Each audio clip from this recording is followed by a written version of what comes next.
ಹೇ hi, ಇವತ್ತು ನಾನು ನಮ್ಮನೇಲಿ ರವೆ ಉಂಡೆ ಟ್ರೈ ಮಾಡ್ತಿದ್ದೀನಿ. ನಿಮಗೂ ಇಷ್ಟ ಆದರೆ ಲೈಕ್ ಮಾಡೋದನ್ನ ಮರಿಬೇಡಿ. ಬನ್ನಿ ಹೇಗೆ ಮಾಡೋಣ ಅಂತ ಇವಾಗ ನೋಡಿ. ಒಂದು ಪ್ಯಾನ್ ಇಟ್ಕೊಂಡು ಅದಕ್ಕೆ ಗೀ ಹಾಕೊತಾ ಇದ್ದೀನಿ. ಫಸ್ಟು ಗೀ ನೀಟಾಗಿ ಬಿಸಿ ಆಗಬೇಕು.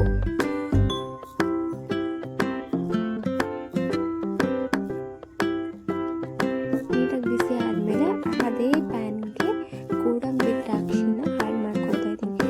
ನಿಮಗೆ ಯಾವುದು ಡ್ರೈ ಫ್ರೂಟ್ಸ್ ಇಷ್ಟ ಆಗುತ್ತೋ ಅದನ್ನು ಯಾವ್ದು ಬೇಕಾದರೂ ಆ್ಯಡ್ ಮಾಡ್ಕೋಬೋದು. ನಾನು ಸದ್ಯಕ್ಕೆ ಇವಾಗ ಗೋಡಂಬಿ ದ್ರಾಕ್ಷಿನ ಆ್ಯಡ್ ಮಾಡ್ಕೊತಾ ಇದ್ದೀನಿ. ಅದು ನೀಟಾಗಿ ಅದೇ ಗೀಯಲ್ಲಿ ನೀಟಾಗಿ ಹುರ್ಕೊತಾ ಇದ್ದೀನಿ.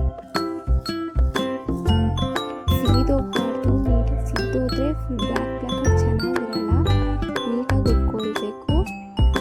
ಅದಾದಮೇಲೆ ಎತ್ತಿಟ್ಕೊಂಡು ಅದೇ ಗೀಗೆ ಬನ್ಸಿ ರವೆ ಅಂತ ಅಂಗಡಿಲಿ ಸಿಗುತ್ತೆ.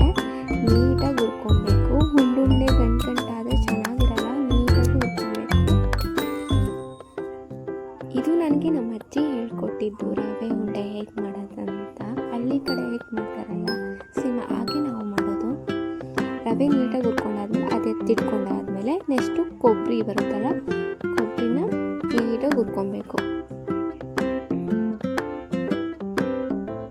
ಅದೇ ಪ್ಯಾನಲ್ಲಿ ಹುರ್ಕೊತಾ ಇದ್ದೀನಿ ಕೊಬ್ಬರಿನ.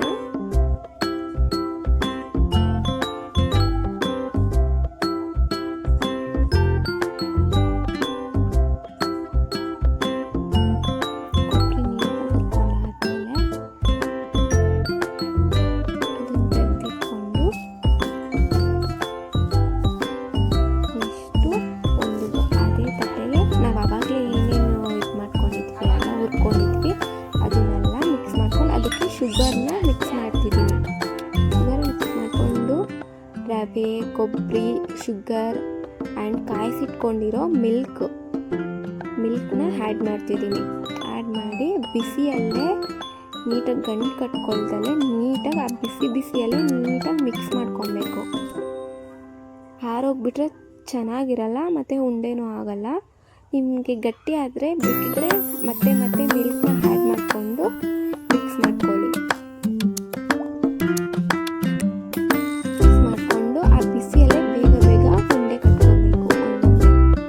ಒಂದು ದೋಸೆ ನೋಡಿ ಅದಕ್ಕೆ